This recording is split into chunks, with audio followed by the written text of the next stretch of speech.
Cette vidéo qui consiste à montrer qu'on peut changer la couleur d'une voiture en faisant quelques paramètres juste d'ajustement au niveau du remplacement de couleur, on voit bien que c'est fait. Ici tout le noir, enfin il n'y a presque pas de noir, il y a beaucoup de blanc, donc c'est-à-dire partout où il y a le blanc, la couleur va changer. Et quand il montre l'exemple en jouant sur la teinte, on voit qu'il n'y a que la voiture qui est modifiée, ce qui est impossible. Et je vais vous le montrer tout de suite dans Photoshop.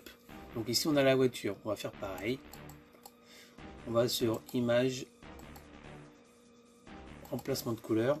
Donc là on prend ici, donc tout est noir pour l'instant, donc là on commence et ça va être modifié uniquement où c'est blanc sur le calque ici.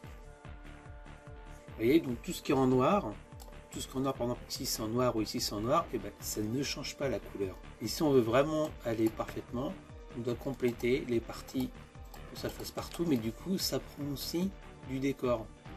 Lorsqu'on modifie, le décor aussi change un peu. Les phares changent, la plaque change, alors que ça ne devrait pas changer.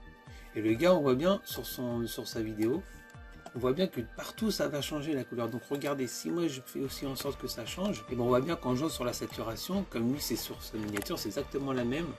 Tout ce qui sera en blanc sera impacté par les modifications ici. Donc dans la logique des choses, quand il va faire les modifs au niveau de la couleur, ça devrait être modifié partout.